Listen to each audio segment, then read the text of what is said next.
The bus station was nearly empty when Noah arrived. Cold wind pushed through the cracked glass doors while rain soaked the streets outside. A broken vending machine flickered in the corner beside rows of old plastic chairs. 12:30 a.m., Noah pulled his hood tighter over his head and sat alone near the back wall. He looked exhausted, not physically, soul-level exhausted, the kind of tiredness sleep can't fix. 3 days earlier, Noah lost his job. 2 months before that, his fiancée left him, and earlier that same year, his younger brother died from an overdose nobody saw coming. Life had slowly stripped everything away from him piece by piece until all that remained was silence. And tonight, he was leaving the city for good. One backpack, $37 in his wallet, nowhere specific to go, just away from memories, away from pain, away from himself. The station lights buzzed softly overhead. A woman pushed a mop across the floor near the entrance, while an old television mounted in the corner played muted weather reports. Noah stared blankly at the rain outside. Then someone sat beside him, an old man, gray coat, black gloves, gentle eyes. Noah barely glanced at him, but then the stranger quietly said, "You still pray when nobody's watching." Noah slowly turned toward him.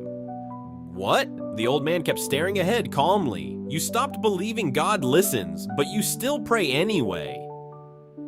Noah's chest tightened immediately. "How do you know me?"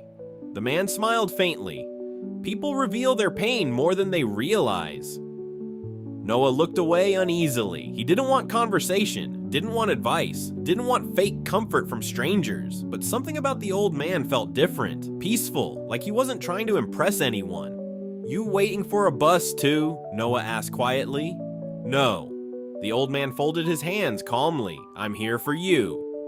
Noah frowned immediately. "What does that mean?" Instead of answering, the stranger asked, "Do you remember what you prayed last Thursday night?" Noah's stomach dropped, because he remembered perfectly. Last Thursday, after another sleepless night, Noah sat alone on his apartment floor and whispered, "God, if you're real, I need you now, because I can't do this anymore." He never told anyone that. Nobody. Rain hammered harder against the station windows. Noah stood up immediately. "Who are you?" The old man looked up slowly. "Sit down first." "No." Fear crawled through Noah's chest now. "You've got the wrong person." "You're angry," the stranger said softly. "Not because life hurt you, but because you begged heaven for help and heard nothing back." Noah froze completely. The station suddenly felt colder, quieter. The old janitor near the entrance disappeared into another hallway. Now it felt like only the two of them existed. "You don't know anything about me," Noah whispered. The old man nodded slowly. "Then tell me why you still carry your brother's voicemail." Noah's face lost color instantly. "How?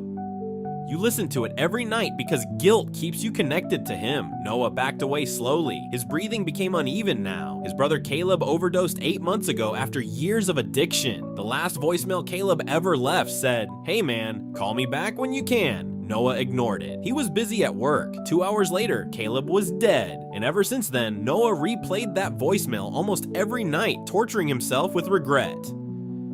The old man watched him carefully. "You think if you suffer enough, maybe it balances the pain." Noah's eyes filled with tears immediately. "Stop!"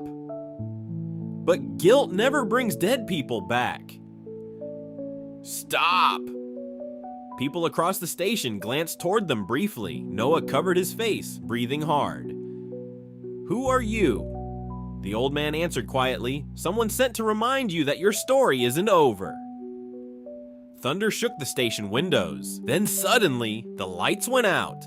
Darkness swallowed the building instantly. Several people gasped nearby. Emergency backup lights flickered dimly red along the walls. But when Noah looked beside him again, the old man was gone. Completely gone. No footsteps, no movement, nothing. Noah stood frozen. His heart pounded violently. Then he noticed something left behind on the chair. A small folded paper. With trembling hands, Noah picked it up. Written in neat handwriting were the words, "Go to St. Matthew's Church before sunrise." Noah stared at the note in disbelief. This is insane. Yet deep down, something pulled at him. 40 minutes later, Noah stood outside an old church downtown. Rain still poured heavily across empty streets while fog drifted through the city. The church looked ancient. Warm light glowed faintly through stained glass windows. Noah slowly stepped inside. The sanctuary was empty except for candles flickering softly near the altar and a young priest organizing books near the front. The priest looked up and smiled gently. "You made it." Noah stopped walking immediately. "You know me too?" The priest looked confused. "Should I?"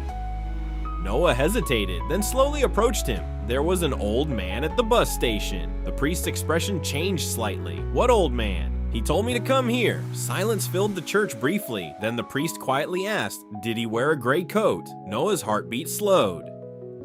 "Yeah." The priest looked toward the stained glass windows thoughtfully. "You're not the first person." Noah stared at him. "What does that mean?" The priest walked toward a wooden drawer near the altar and pulled out an old photograph. Inside the picture was the same man from the station. Noah's blood ran cold. "Who is he?" The priest answered softly, "Father Elias." Noah looked at the photo again carefully. "But this picture looks ancient." "It is." Noah slowly looked back up. The priest swallowed quietly. "Father Elias died 17 years ago." Silence. Noah actually laughed nervously. No, that's impossible. He used to help people who were struggling with faith, addiction, depression, grief." The priest's voice lowered.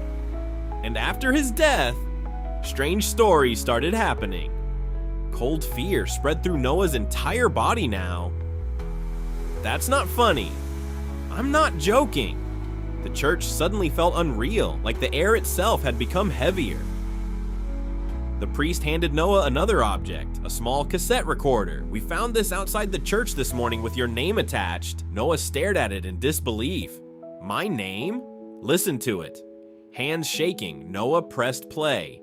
Static crackled softly, then a familiar voice spoke. "Caleb." Noah nearly dropped the recorder. "Hey, Noah." Tears instantly filled his eyes. "This recording probably sounds weird if you're hearing it someday." Noah's knees weakened. "But if you are hearing this, then maybe God finally answered the prayer neither of us knew how to say." Noah covered his mouth, crying already. "I know you blame yourself for me." The tape crackled softly. "But you need to hear me clearly." A long pause. "My addiction was not your failure."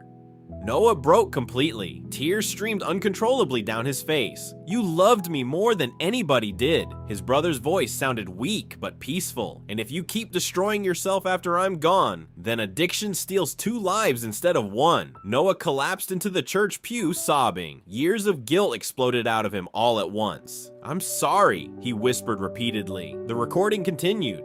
"One more thing." Noah lifted his head slowly. "God didn't abandon us, Noah. Pain just made us stop looking toward him." The tape clicked softly and ended. Silence filled the church. Only rain outside remained. The priest sat quietly beside Noah for several minutes before speaking. Sometimes people hit darkness so deep, they can only recognize God when he arrives quietly. Noah stared ahead through blurred tears. For the first time in years, his chest didn't feel completely hollow. Morning sunlight slowly began shining through the stained glass windows as the storm outside faded. Noah wiped his face slowly. "I don't know what happened tonight." The priest smiled gently.